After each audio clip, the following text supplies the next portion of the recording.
What is up, Steelers Nation? Thank you so much for jumping on to another episode of All Steelers Talk. I'm Noah Streckbein, joined always by my main man, Jacob Puntori. Find us on youtube.com/All Steelers Talkers. Subscribe anywhere you get your podcast. We are live once again, day 2 here at Pittsburgh Steelers training camp. Shout out to everybody who showed up today. It was a good one until it rained, and then it didn't rain. Either way, the Pittsburgh Steelers had plenty going on. We're diving into Aaron Rodgers, the new safety, how the defense looked, how the offense looked, what changed from day 1 to day 2. And as we do every single day, I apologize, guys, we will be diving into all of your questions. Jacob, I'll ask you as I do every day, as I probably sound better now. How you feeling, my friend? Feeling good, man. Sorry you're dealing with this echoey room that we're staring at each other from across the room as we do this podcast, and we're just trying to figure out, why does one of us sound okay and the other sounds kind of off? But I'm feeling good. If you haven't noticed, I have my second t-shirt on of the day. Even though we did get some rain out here in Latrobe, Pennsylvania, I still found a way to sweat through my first t-shirt today. So I'm feeling good, feeling like I earned this break that's coming soon. You know what I mean? Yeah, yes, kind of. You did, for sure. I'll be here tomorrow. But yes, I hear what you're saying, and it's a good one, and I'm happy for you. 100%. You did. It was great. For your first full week of training camp, I will say, it's been a chaotic one, which is always fun. It's always a blast. Gives us plenty to talk about. And this one was a little bit crazier than normal. I want to ask, before we dive into notes, how are you feeling through 2 days? I think everybody would kind of want to know how Jacob Puntori is doing out here on the field like the rest of the Pittsburgh Steelers. You know what? I have to say, I'm feeling good and I'm feeling optimistic about this team, maybe more so than I had been over the summer. It's easy. We talked about this yesterday too. It's really easy to over assess, to sort of dig too deep into some of these things that are happening. They're just wearing uniforms and shorts, no pads. So you got to take everything with a little bit of a grain of salt. But I tell you what, I think I saw a lot of good things, a lot of improvements from yesterday. Even I feel like there is a little bit more in syncness across the entire team. It was nice to see the new addition, Chuck Clark, get out there for a little bit as well. So overall, I think I'm feeling very good and I'm feeling optimistic, and I feel like this team is in a good spot. And it seems like, come preseason game 1, we should be rolling. Yeah, I agree. I think the Pittsburgh Steelers have surprised me in a good way, because you go through OTAs and minicamp and you're just kind of talking about what could be, but you don't feel great because it's helmets and shorts, and you have to say that 45 times out loud to try to convince yourself that really nothing's going on yet, and you're kind of just waiting for something to go on.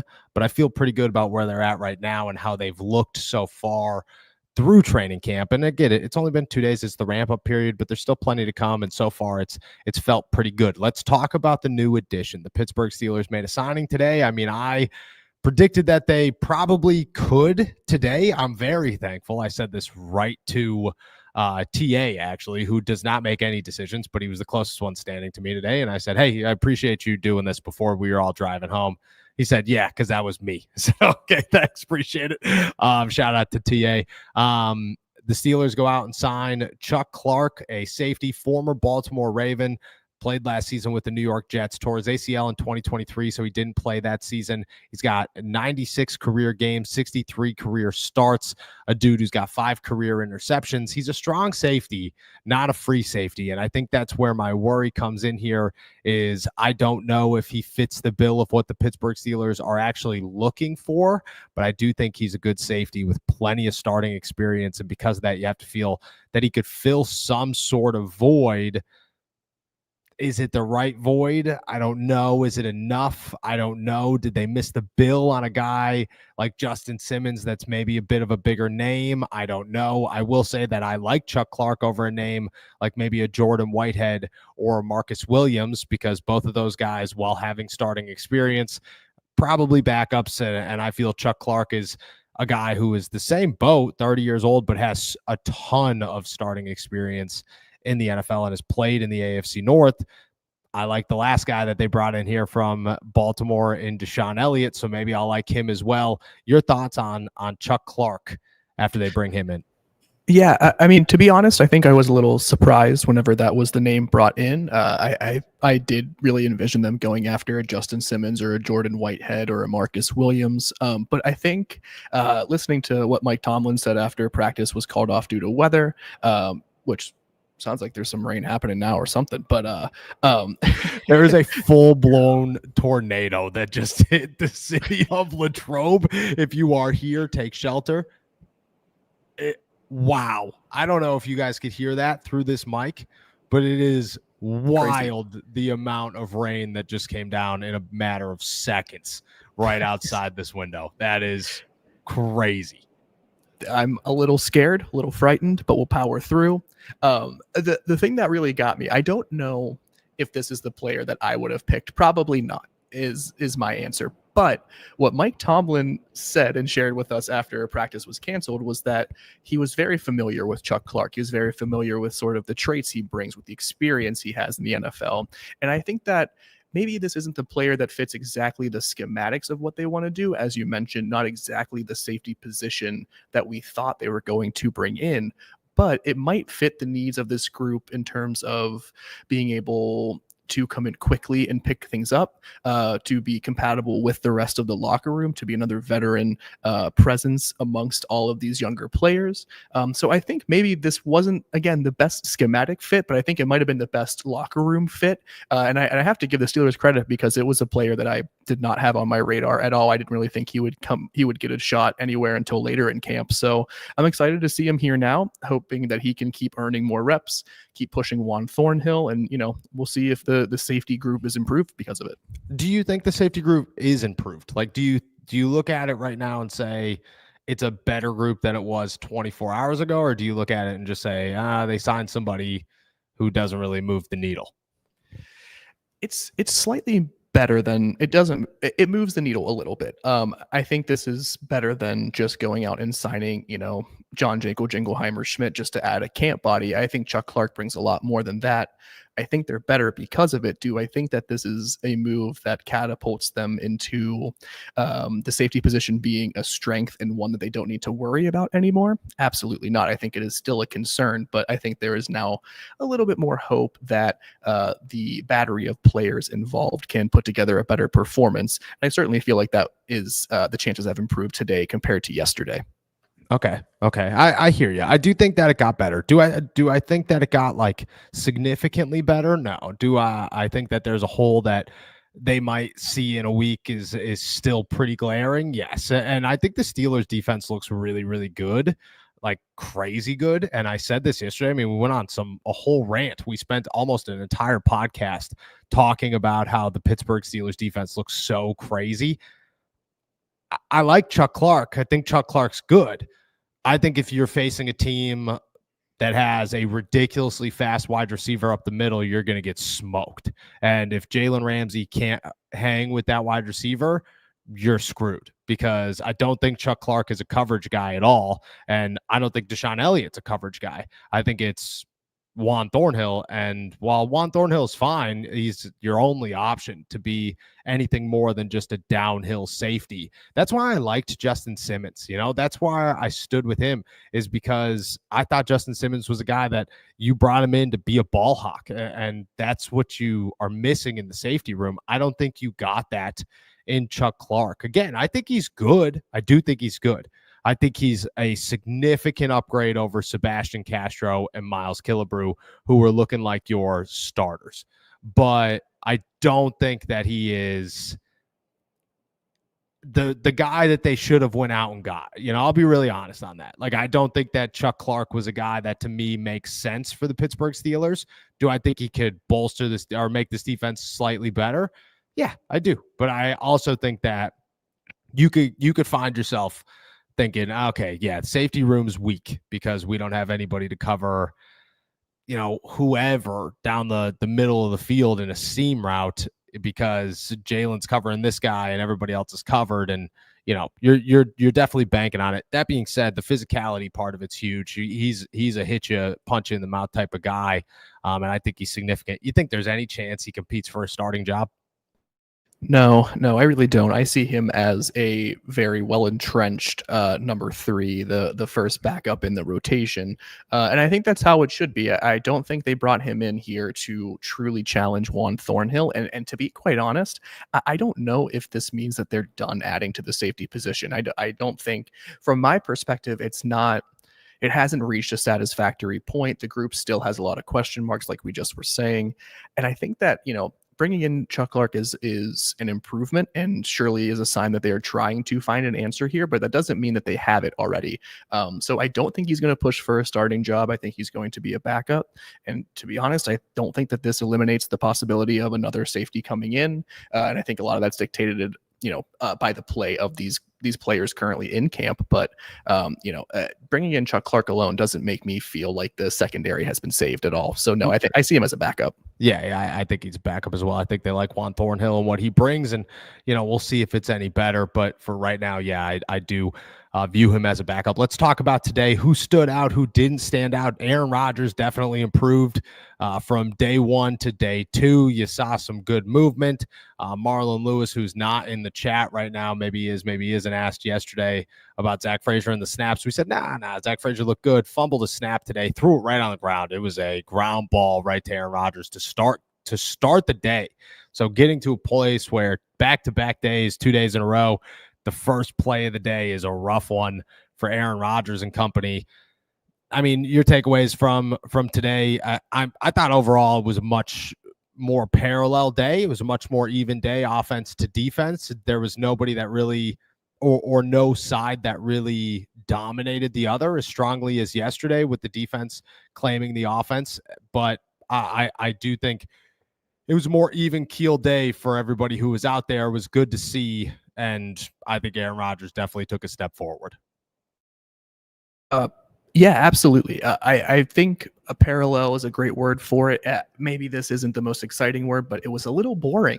And I mean that in the way that it wasn't like the defense came out yesterday and completely obliterated the offense in 7 shots or on the 11-on-11 period. It wasn't like Aaron Rodgers came out today with a thundering vengeance, like the weather around us, and then just came out and destroyed the defense and made Noah and I totally reconsider our comments from yesterday. It was everyone looked fine. Everyone looked pretty good. I think the fact that Aaron Rodgers and DK Metcalf connected for a nice little touchdown pass on 7 shots was a huge win.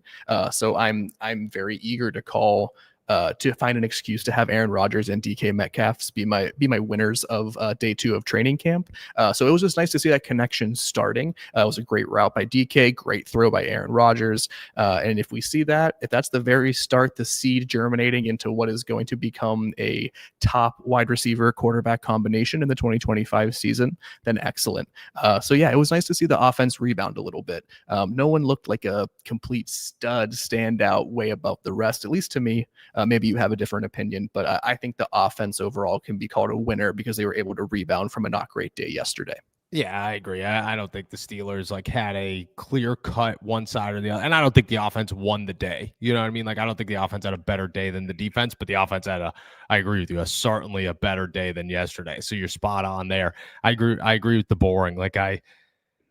There was one big splash play. It was to Calvin Austin. It was a beautiful pass. And it was a moment where you looked at it and went, all right, that was not bad for a bunch formation on the left side. Calvin being the guy on the right side. Pat Freiermuth's out there in motion, and then boom, you hit Calvin wide open, 25 yards downfield. Thought that was beautiful. Besides that, there wasn't really a moment where you went, oh, okay, except for Mason throwing a deep ball that was well underthrown. That Chuck Clark and Brandon Eccles get right into. I thought that was a great opener for Chuck Clark when it came to his welcome to the Pittsburgh Steelers defense moment here on day 1. But I agree with you. There was nothing that really jumped off the notepad that said oh, this dude looks crazy. There was some winners and some losers, I think, obviously. You look at today, we'll start with the winners. Who's your winner for day 2? I have two winners. First one is going to be number 4 DK Metcalf. Just again, simply because that touchdown catch, we have to start getting on this hype train even more so. As if DK Metcalf doesn't get enough attention and praise, but he is looking more and more comfortable, like a stud. Like we are going to see a true bounce back performance from DK Metcalf in 2025. My other winner, Cole Holcomb.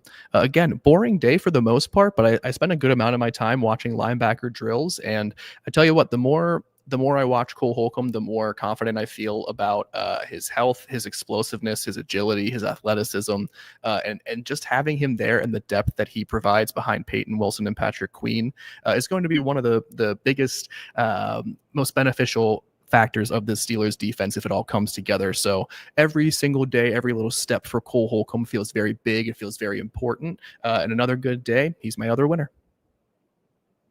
I like the Cole Holcomb one. To me, Cole Holcomb, he didn't do like anything that like jumped off the table, except for he ran a route with Jalen where Jalen was just streaking, and I watched it, from the beginning. Jalen goes out wide, Cole goes with him, and I go, oh, Cole's screwed.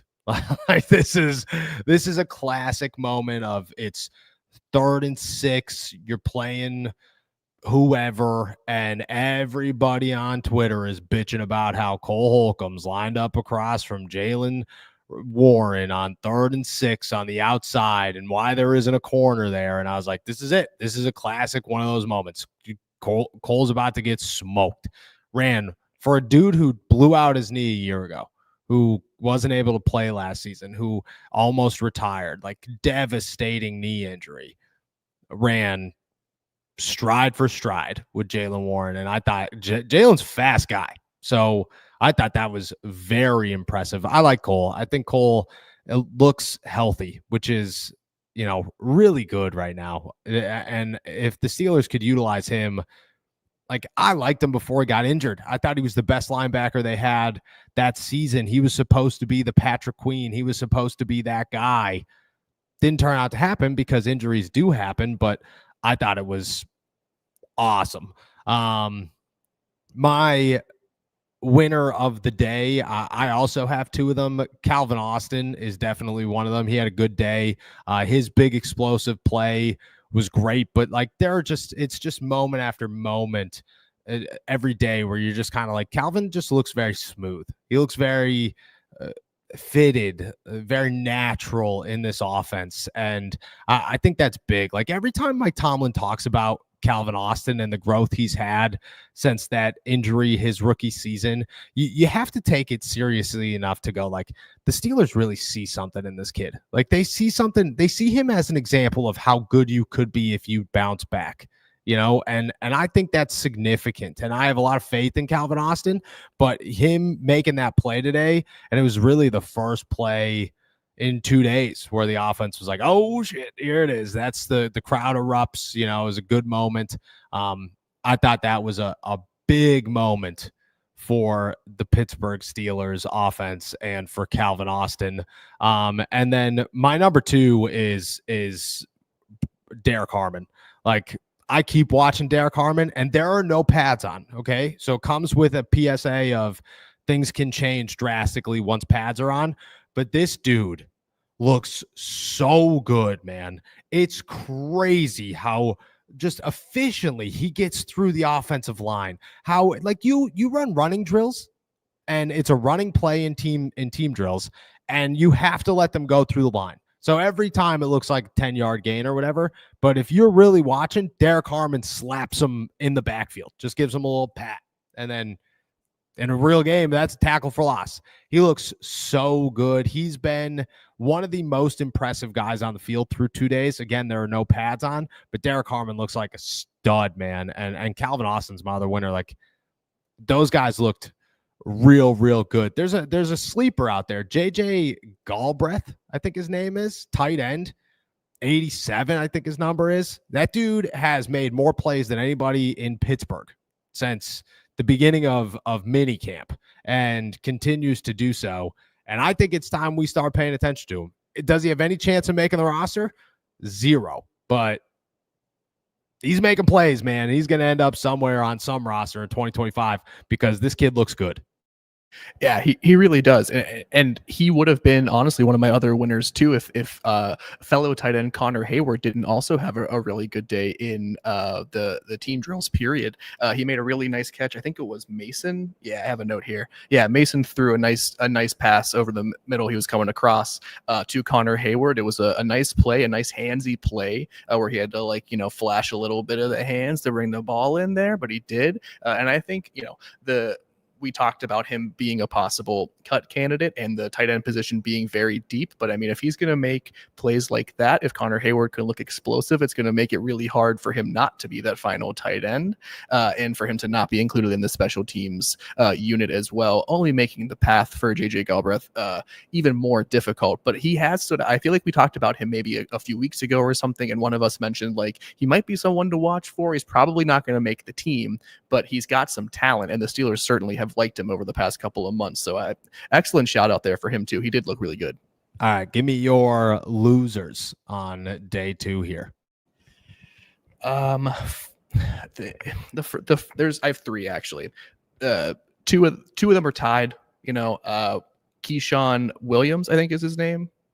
Yeah, wide receiver 85. He was at top of my list too, man. Bad. And Lance McCutcheon were the two. Watched them each make some drops today on some easily catchable balls. I think Lance McCutcheon was the intended target on that moon ball from Mason Rudolph, so it wasn't really on him, but he didn't look great besides that. This wide receiver group, we're clamoring for someone to come up and to either usurp Robert Woods or to really push him. And it's just not happening so far. There's a lot of really talented guys. You see them go through the individual position drills and you're like, wow. I said a couple of times to Noah yesterday, watching the wide receivers, like that guy looks pretty good. That guy looks pretty good. And then you see it in a different setting in some more competitive drills, and it doesn't really come together already. So that's kind of disappointing because it seems like there should be a lot more options that are sure-handed, catching the ball, doing everything they can to look their best in training camp. Hasn't happened. So those two guys are going to have to step up, or they will probably find themselves looking for new jobs pretty quickly. I have one other loser real quick, and it is, unfortunately, I don't think it's as much on him, but I think Will Howard, Mason Rudolph and Aaron Rodgers both threw some nice passes, made some quick plays. I don't think Will Howard looked bad. I just think we are already seeing him getting pushed further and further down the line, right? That excitement that we had all summer about how good can he be? What is the ceiling for him? It feels like it's already being sort of taken away from him because Mason Rudolph and Aaron Rodgers are just occupying so many of the important reps and snaps. So for that reason, Will Howard's kind of looking like a loser right now, not of his own making, but because of the situation he's in. Okay. I won't lie to you. I had Will Howard more of a winner than a loser simply because it only took him about an hour to surpass Skylar Thompson as QB3. But I hear you. Like Mason and Aaron are the clear 1-2, and they both look good enough that it's, that's not going to change. It's going to be Will Howard as the number 3, but I do think he's already solidified himself as the number 3 and quickly surpassed Skylar Thompson, who, to no fault of his own, looks atrocious. Like the 4th string offense in Pittsburgh is not very good, which I don't expect it to be good, but it's not very good. I agree with you, Williams, man. He was the worst guy on the field today. It was brutal. It was one of those performances where you're going, if he doesn't show up tomorrow, I wouldn't even be surprised. The drop in the back of 7 shots, wide open. It goes right through his hands. Mason threw it a little bit high, but it doesn't matter. It's a catchable football. And then on a slant, again, this time from Will Howard, wide open, puts the ball on the ground. That's another moment where you're going, that guy's not going to see the field tomorrow. That's a tough time. My losers for today, I'll start with the big one. Broderick Jones, man. Broderick Jones looked terrible. He got burnt so bad by Nick Herbig on a play. It wasn't even close. And he knew it. He threw his hands up. He was like, oh, like you could tell. Broderick knows that it's getting bad really fast already, which is concerning because the losers yesterday included Calvin Anderson, who's his backup tackle. And if Broderick and Calvin both stink, the Steelers are in a ton of trouble when it comes to their tackle position. Like, what do you do there? You don't have another solution if both of those guys are not good. Broderick did not look good today. It's concerning how bad he did not look good for the Pittsburgh Steelers. I'll toss another one out there, I guess. I don't know. This is tough. This is a tough one. I came prepared with Broderick. You tossed out 3. Now I got to come up with 2 because it's only fair to come up with 2 as we go here. I don't know if I have one. I don't know if I have another loser. You got another loser? I think the only loser that you could mention is, I think the offensive line as a whole deserves a sort of L for Zach today. Frazier. You could toss Zach Frazier in there. Zach Frazier. I thought Troy Fautanu looked okay. He didn't look his best. So here's the thing with Troy. Okay, last year I was the only guy. I was getting roasted in the comments every day because I was saying Troy looked terrible. And then Pats came on, and I was like, Troy looks fantastic. I don't know what I was. So I think it's mind games. I think Troy is not a helmets and shorts guy. I think he's a pads guy, and I got to give the warning here because I said the same thing last year, and then that dude by the end of training camp, I was like, Troy Fautanu might be their best offensive lineman. Like he's that freaking good. But yeah, I agree with that. I think Zach Frazier would be the other one on this list.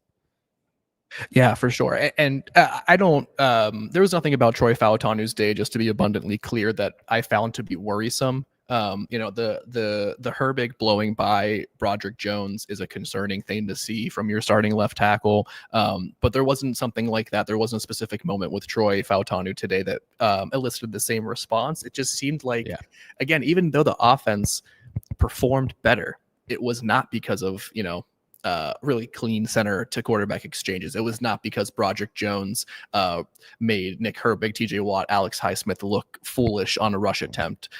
It was because Aaron Rodgers was getting the ball out real quick to his wide receivers who were running some really crispy routes.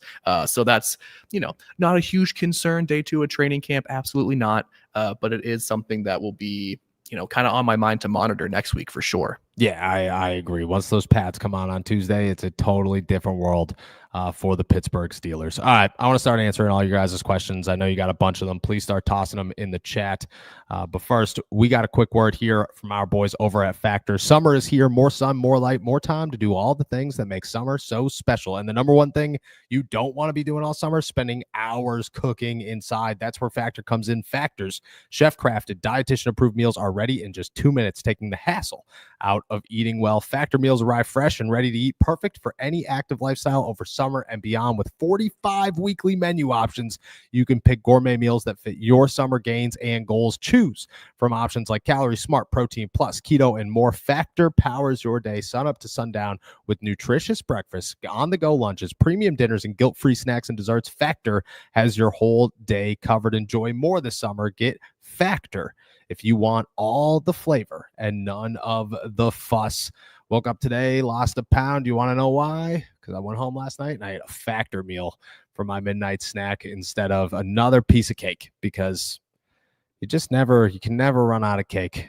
Get started at factor.com/allsteelerstalk50 off and use code allsteelerstalk50talk to get 50% off plus free shipping with your first box. That's code allsteelerstalk50 off at factormeals.com/allsteelerstalk50 off for 50% off plus free shipping. Factormeals.com/allsteelerstalk50 off. All right. Shout out to our super chatters. Shout out to our members. Can't thank you guys enough. We know day 2, nothing really crazy, but there's plenty to talk about. And we want to know your guys' questions. So make sure you're adding them in the chat or tossing them in the chat. Excuse me. We're going to kick it off with a shout out to our boy Macaroni Salad, gifting 5 All Steelers Talk memberships on the day. I believe he tossed in here that he's headed, he's driving down to the good old Pittsburgh from from Columbus, South Carolina for a birthday party. AST bringing me home on the final hour of my 9-hour drive. That's good to know. It's us. Then it's some Vodka Sonics, and I hope you enjoy one hell of a night, brother. That is my hope for you. Smoothest here. I like how everyone freaked out about Rodgers throwing that pick in practice. Like, come on, it's practice. It means nothing. I will say, and I said this today at practice, because there were times where Aaron looked terrible. And I was like, oh, gosh. Ben always looked terrible in practice. Always. Ben looked so terrible in practice. Like, it was kind of wild how bad Ben looked sometimes in practice. And I think it's just a veteran. Like, I think they genuinely use practice to say, okay, how can I push the limits? Where can I test this or test that? How can I continue to improve or maybe fit this into my game? I think it's when they come up with new things and just test ideas that they have. I don't think it's genuinely how they play, and I think that's what happened. I think Aaron the last 2 days is going, I'm just gonna see what I could do here and make the most of it. But Ben also looked terrible during practice a lot of times, and it doesn't really concern me. Does it concern you? No. And to your point about that, Aaron said himself yesterday after practice, like, I think the exact quote was something like, if anyone's watched me practice, like, I like to try certain throws or something like that. And you can see that sort of today, yesterday, he's doing a lot of different things with his arm angles, where he's delivering the ball from, doing all kinds of different things. So to Noah's point, I think he certainly is trying, a bunch of different things. Does this little sidearm, Pat Mahomes throw work? Does this quick out work? Does my delivery need to be a little bit different here or there? This is the time to do it. And then, if it goes poorly, it looks really bad, as we saw with the interception, to Patrick Queen yesterday. But this is the time to look really bad and for it to not mean anything, just like it's the time to look really good and it might not mean as much as you think. So I'm not worried about it. I'm fine with seeing all of this sort of variation in practice as long as the ebbs and flows stop in practice. I agree. Don't let Aaron push sled salad. Still gets me every time. It's still early. The guys are still shaking off the rust. I agree. That's why I like a lot of these losers. Broderick's the only one that really worries me, is because like Broderick's, I mean, is it rust if it's 3 years of bad play? I don't know. It makes me concerned. He's the only, and don't like, I love Broderick, man. He's such a good teammate. He's such a good person.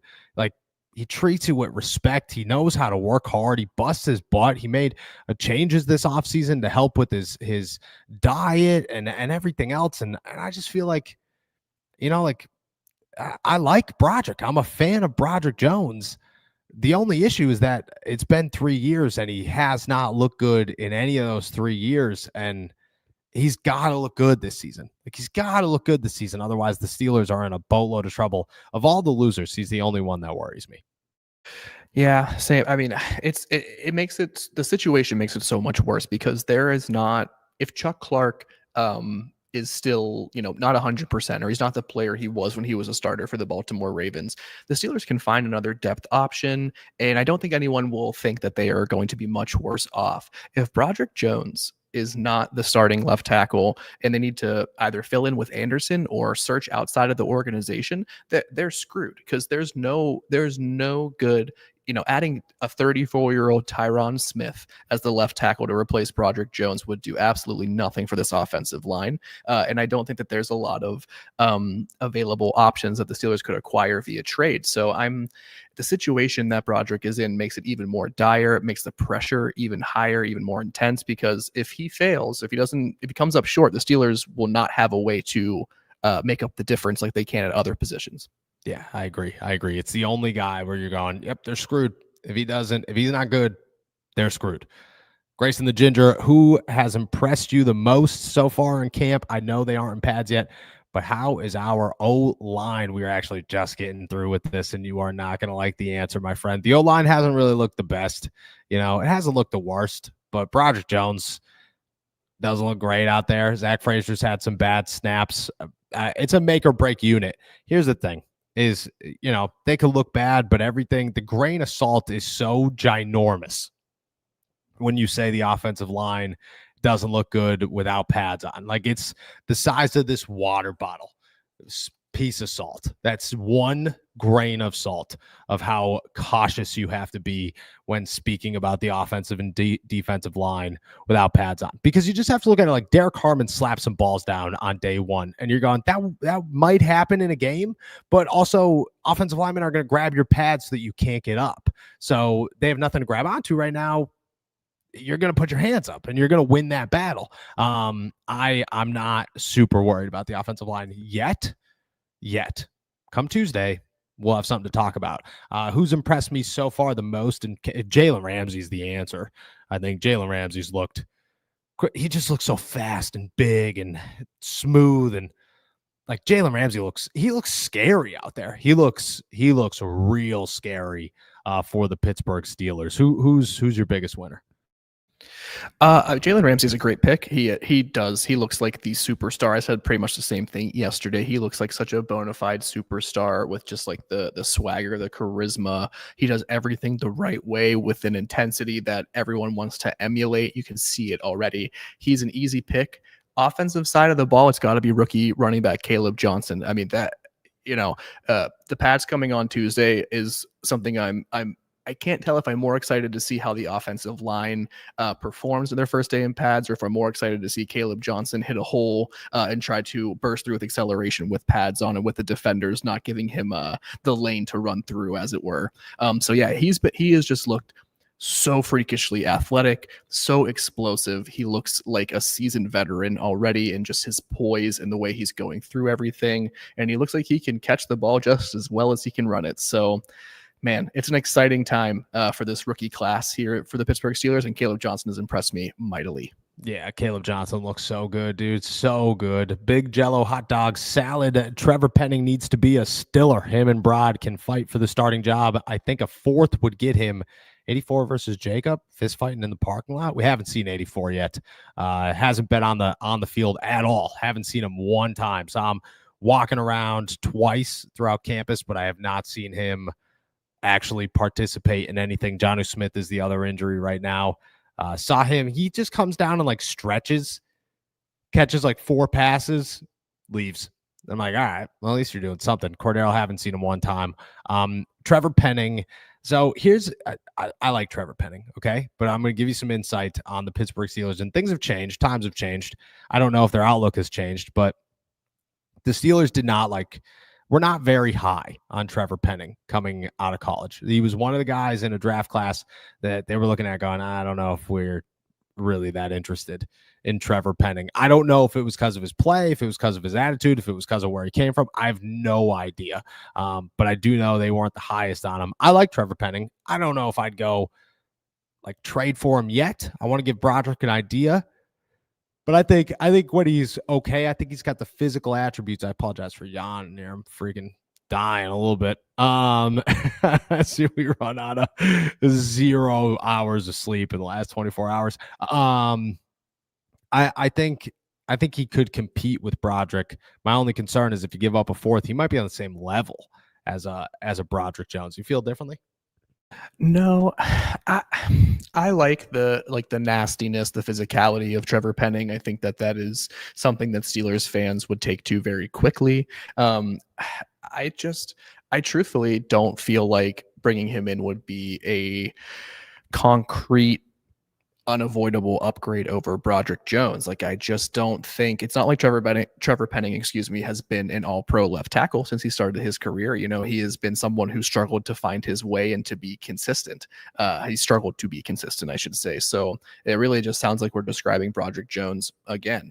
And so I'm not sure if I would be willing to give up a 4th-round pick to bring him in just to see if there's another questionable left tackle. Yeah, I agree. To me, I hear where you're coming from. I definitely hear where you're coming from. But to me, it's like Broderick versus Broderick, and I don't know. We'll see. We'll see what happens. Is Rock Taylor making plays? Rock Taylor has been the most quiet person on the Pittsburgh Steelers. I'm not exaggerating. You could go through almost anybody, and there's a moment where you go, oh, I remember that play. I remember that play. They did this. I don't know if Rock Taylor's taking a snap. Like, it's crazy to me how little involvement he's had on the Pittsburgh Steelers. I don't know if they just don't view him as a guy that they're even going to give a shot to. I have no idea. Maybe he's on the field and just not doing anything and getting lost constantly. But him, nope, it might just be him. He might be the only guy that I'm watching and going, I just don't know if you're doing anything right now. Like that's my takeaway from Rock Taylor. I know everybody wants him to do well. I just like he's just not doing anything at all. Yeah, and I'm one of those people who wants him to be making those plays, who is, writing notes every day like, let's look at Rock Taylor, let's see if he does something, because there's just so much to like. It's just not there. It wasn't there yesterday. It was hardly there at minicamp and OTAs, and it's not coming through on the field. He didn't have any sort of notable blunders on day 2 today, like Keshawn Williams and Lance McCutcheon, like we talked about earlier. But the flip side of that is that he wasn't really involved, or if he was, we had no idea, because it didn't seem like he was doing really anything of note. And it's disappointing, because I like so much of the player makeup. I like so much of the potential. It's just, I think we have to maybe push this to next year to see if there's anything even remotely there for an NFL wide receiver in Rock Taylor. Yeah. I mean, look, I'd love to see him do something. And there's a long training camp to continue to fight that battle. And there's some preseason games as well. But so far, I haven't seen him touch the football. And that's the only takeaway you have when talking about him. Nate Moore, does Chuck Clark signing mean that Sebastian Castro is a cut candidate? Is another safety signing out of the question? I think both of these answers are yes. I think Sebastian Castro had an opportunity to make this team. The moment you signed Chuck Clark, I think that was gone. And then when it came to another safety, like Chuck Clark he's a veteran and he's a big enough name that he's going to fill that void. So I would say, yes, it means that Sebastian Castro becomes a cut candidate and most likely off the roster, and which you're not going to cut him now. You're going to cut him the last day of cuts, and signing another safety, I think, is pretty much done for Pittsburgh. Yeah, I do feel a little bit differently about the safety stuff, because I feel like they're just like, if they had signed Justin Simmons, I would be like, yeah, okay, there's no way they're going to bring in someone else. They will die on this hill if Justin Simmons doesn't perform well. But I don't get that same vibe from Chuck Clark. I think if it goes terribly, they might bring in someone else. I don't think it's going to happen. They're going to ride this out as long as they possibly can. And I think Tomlin's words alone are sort of an endorsement of Chuck Clark getting a pretty long rope with the Steelers to be that third safety. But I don't think it rules it out completely. I do think Sebastian Castro is a cut candidate. He was a cut candidate, unfortunately, before Chuck Clark arrived, just based off the fact that he was an undrafted free agent with, a monstrous uphill climb to make the 53-man roster already. Chuck Clark's arrival only makes it that much more difficult. He looked okay again, but he will need to do a lot more to impress. If anything, the more impressive rookie defensive back is Dante Kent again on day 2. Dante Kent looks good. Looks very good. It's impressive how good Dante Kent looks through 2 days on defense. It'd be interesting to see it kind of might depend on how, because if he's got a long leash, how deep into training camp does it go before that leash snaps and you go, okay, well, there's nobody out here anymore because Justin Simmons signed 3 weeks ago and everything else. So I think that could play a role into it. I hear what you're saying. I think it's going to come down to timing, a lot of it. But I also think Chuck Clark is he started. Wow, here's some breaking news. Speaking of safeties, former Raven safety Marcus Williams also worked out for the Pittsburgh Steelers today. What's thoughts on that one? That it certainly lines up with a player that I felt was more of a target for the Steelers.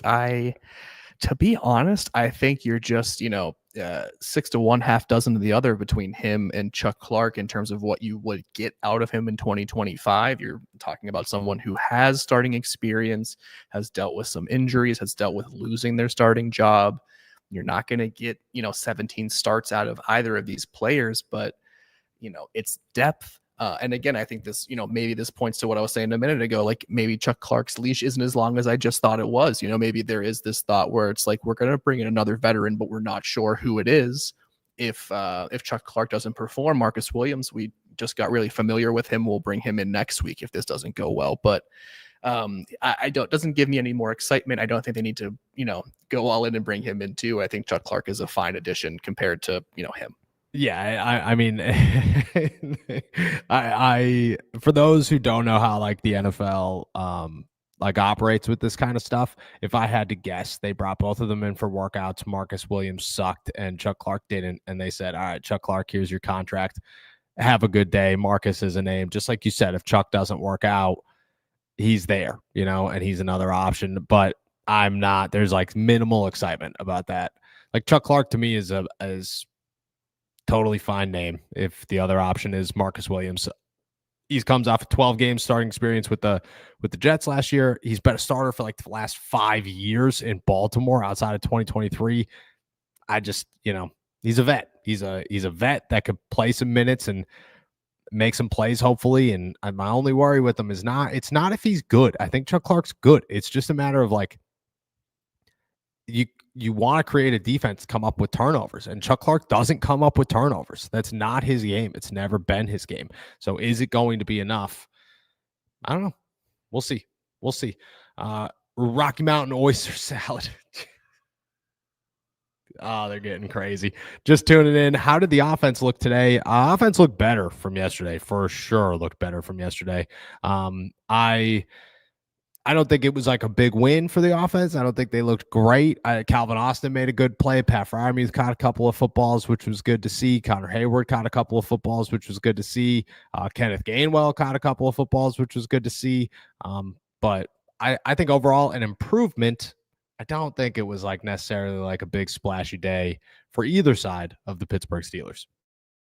Agreed 100%. I think there was some positive things to take away from today, and I think the most important thing was they showed some resiliency after a not very impressive first day of training camp. So, all things considered, it was a much better day for the offense, and I think that is just really what the Mike Tomlin and company wants to see is just a sort of continuous progression. It doesn't all have to be at once. They don't have to come in and be this perfect offense, but little by little, they're going to keep chipping away at it, and I think that they did that effectively today.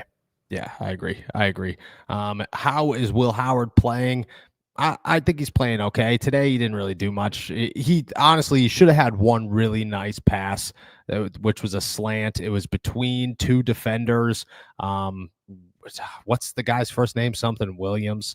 Keyshawn Williams was wide open. It was a beautiful pass right to his hands, and he just dropped it. Would have went for a first down plus some. Thought that was good. Will hasn't, he hasn't really like shined, but he took a step over Skylar Thompson on day one, which was good to see. And I think that's what you're looking for. Like Omar Khan went on the Rich Eisen show today talking about, oh, Will Howard's got a bright future with the Pittsburgh Steelers. And you're just like, okay, cool. Like, that sounds great. That's what the Steelers hope for. That's what everybody else is hoping for, is that Will Howard has a future with the Pittsburgh Steelers. I think through 2 days, he looks like a guy that's doing minimal. But everybody, like, there's nobody that looks anything more than minimal on the Steelers offense right now. I think maybe outside of like Caleb Johnson. But like besides that, I just don't think that there's anybody that's like, oh man, they're the guy. I haven't seen that so far.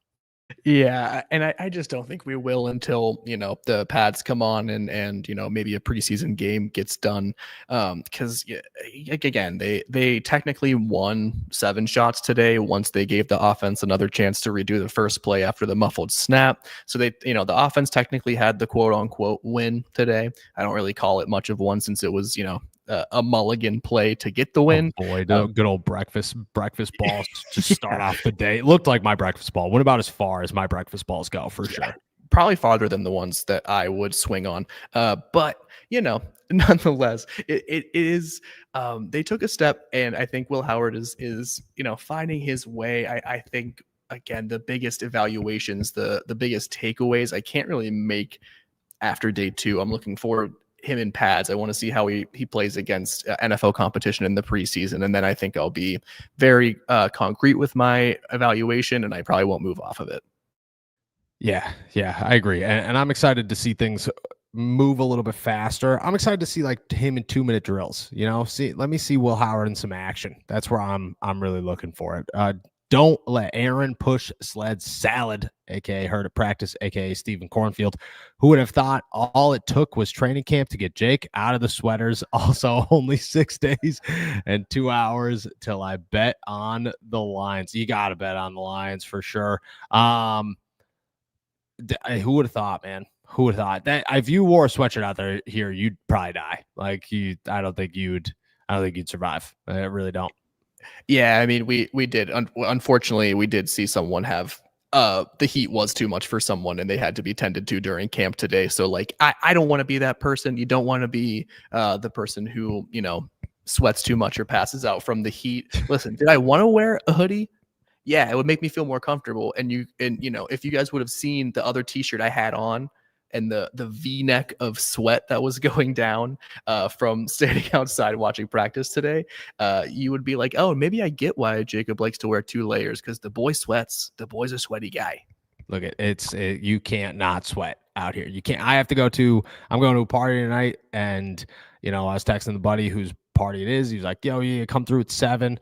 I was like, there's no chance I'll be there at 7. I was like, maybe I'll be there at like 9 because I got to get home. It's an hour and 15-minute drive back.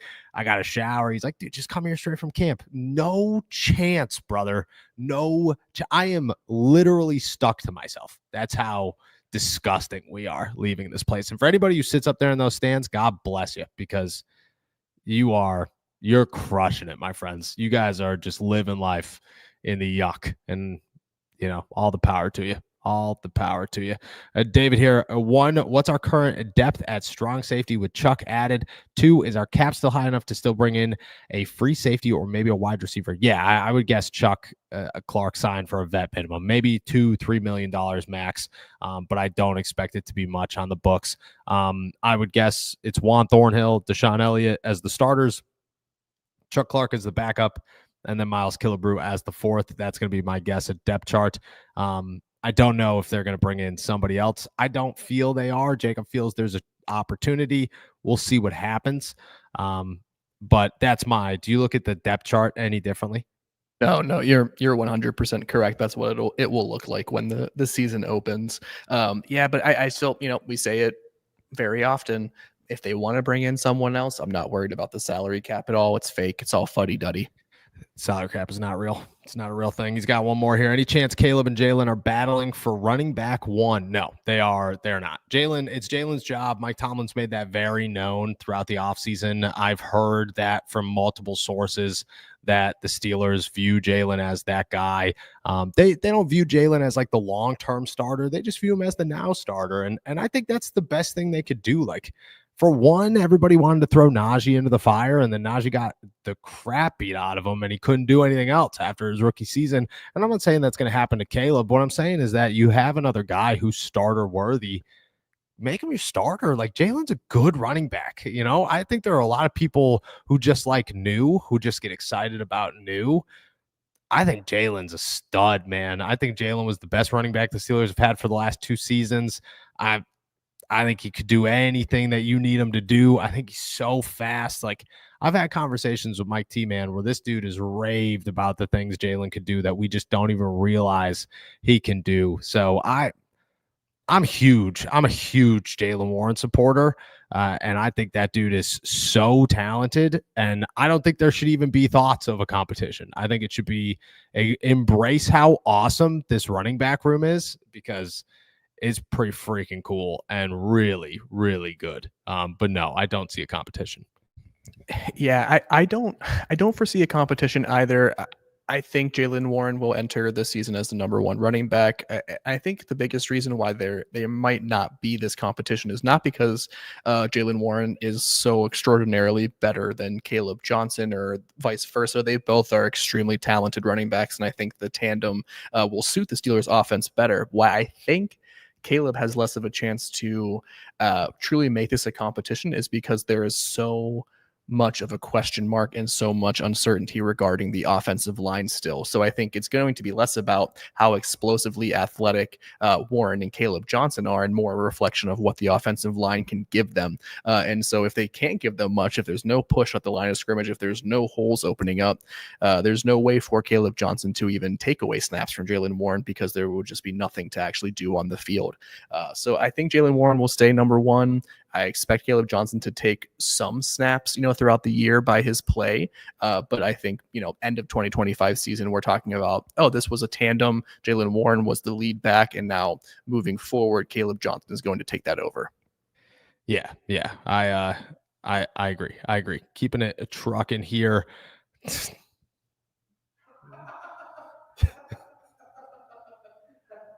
For those of you listening, as you hear Jacob laugh in the background of my microphone, the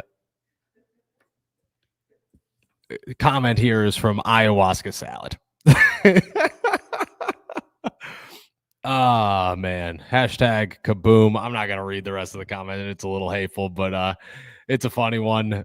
Hashtag kaboom, dude. He still claims his innocence on that one. He still says he did not pass out. He did not fall asleep during that press conference. I'll tell you this. I was standing right next to him, and I'm not going to say whether he was or not, but it's still talked about every single day in the press box. I will say that. Every single day, Kaboli brings up how Mike DeFabo took a picture of him, and did it on purpose. Shout out Iowa. First off, I want to give you credit because this is the comment of the day. It's not the comment of the day. It's the name of the day. It's hilarious. And shout out Kaboom. Way to go, my man. Way to freaking go. Harry Latch, off topic. What got you guys into reporting / YouTube? Went to school for it and graduated, got the opportunity and continued to go. And then 5-6 years ago, I was like, I should start a podcast and 6 years later, Jacob Pantari joined me on the podcast, and here we are. I joined YouTube because Noah asked me.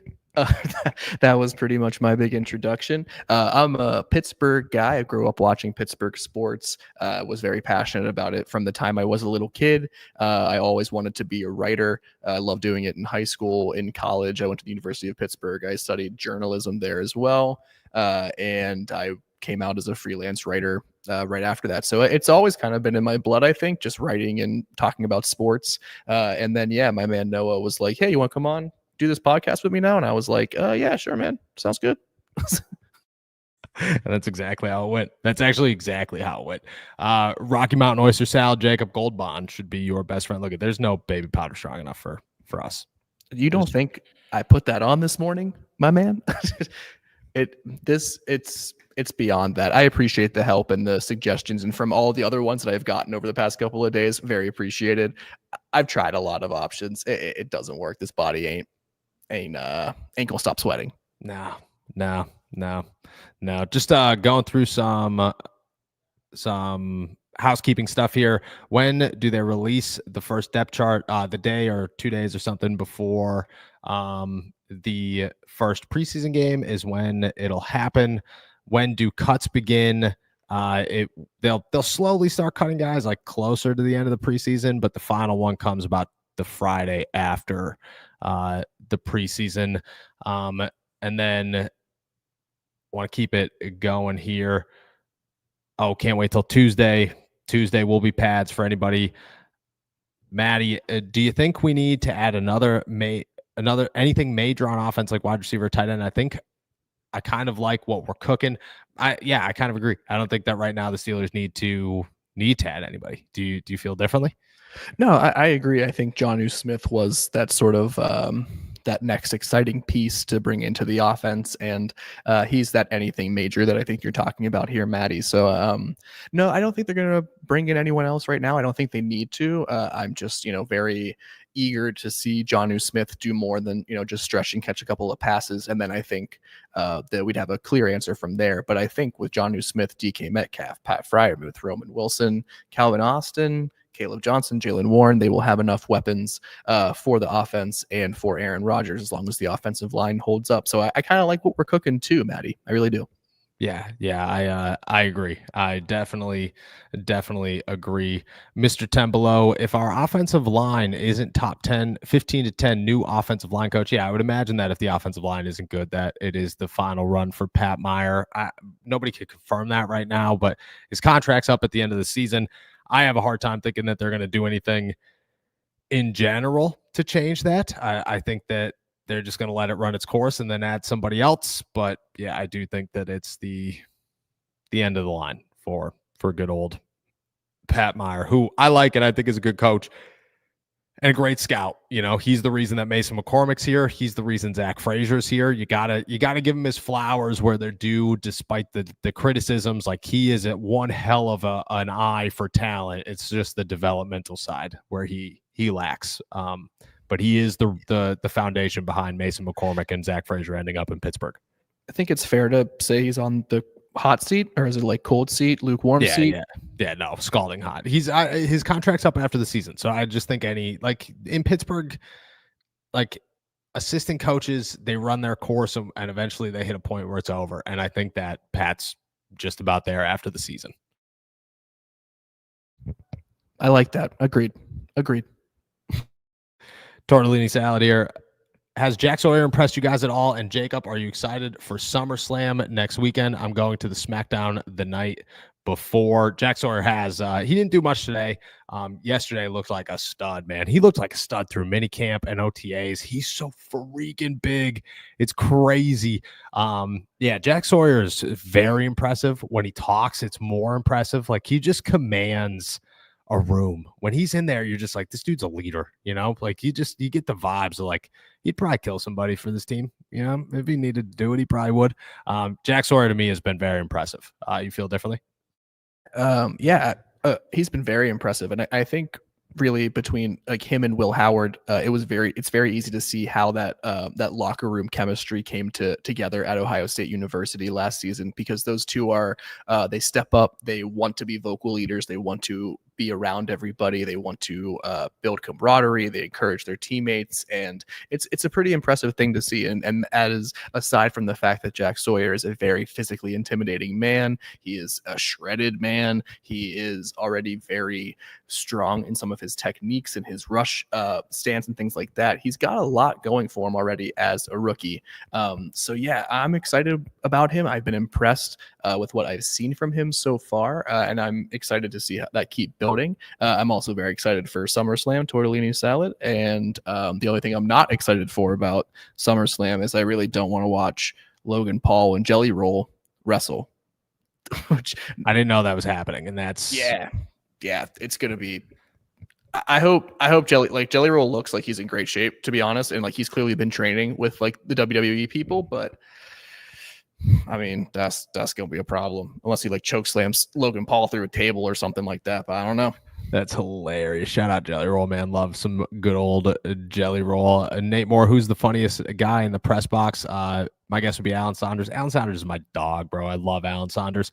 But Alan Saunders isn't the funniest guy in the press box because he's like my friend, you know, like we're like, you know, or like we never talk without making fun of each other. So it doesn't really count. It is probably Kaboli.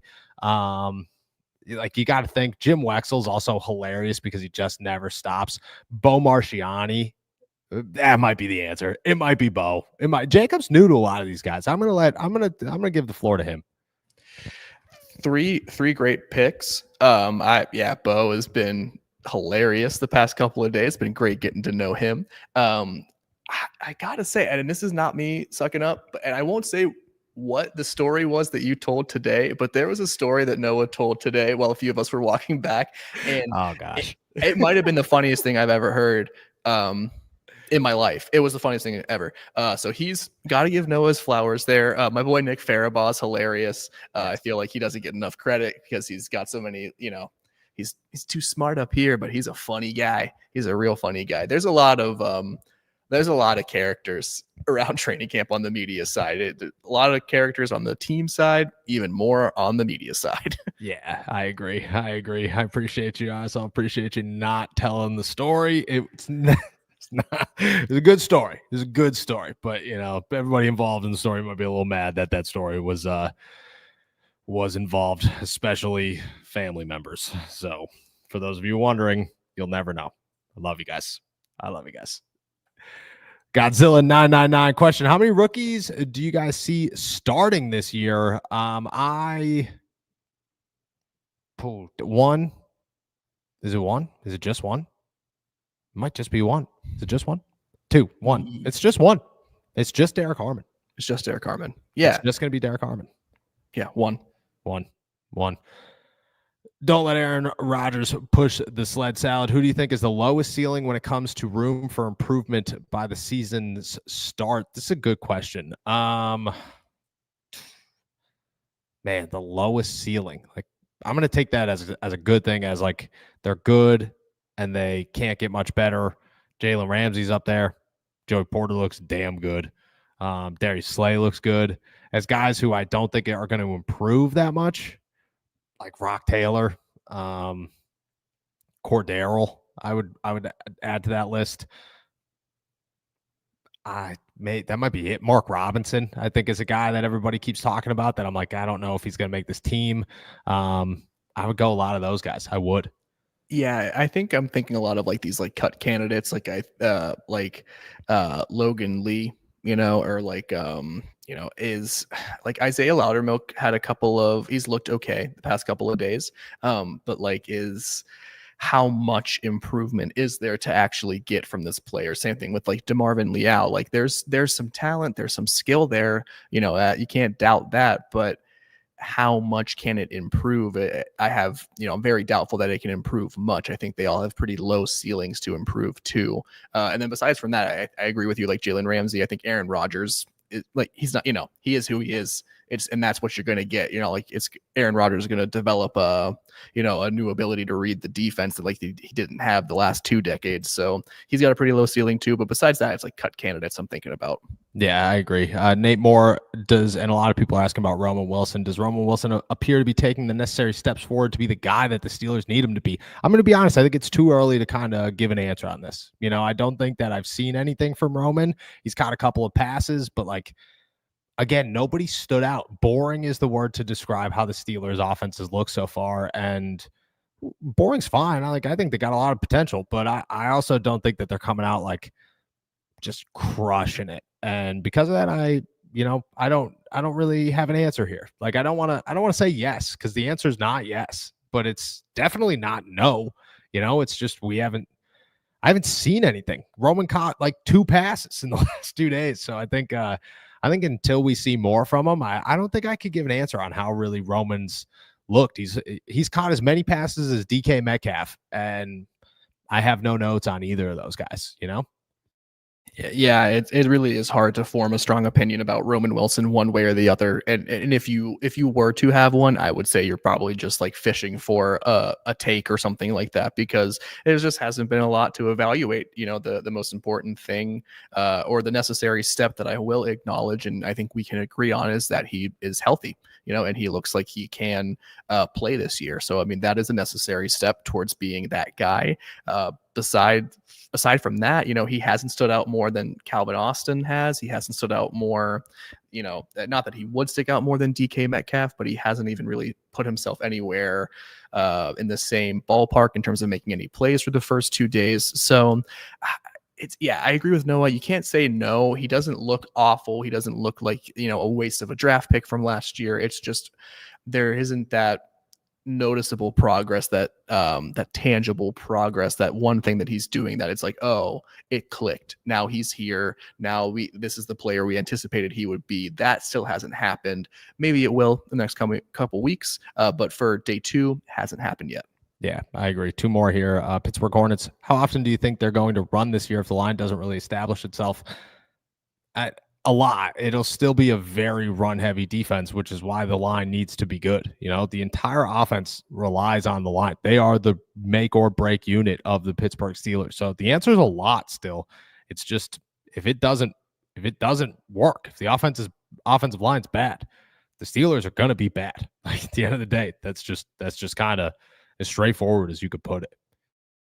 Yeah, I mean, they're going to have to run the ball a bunch. They've invested in this. This is an Arthur Smith offense. You know, they want to have heavy players that are physical at the line of scrimmage, clearing the way for running backs.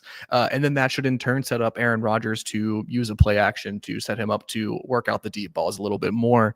But, you know, it certainly hinges on this offensive line. And, you know, if you ask me today, do I think they're going to do what they need to do to give the running game a chance? I can't confidently say yes. You know, there's just so much more to show, so much more to prove from this offensive line.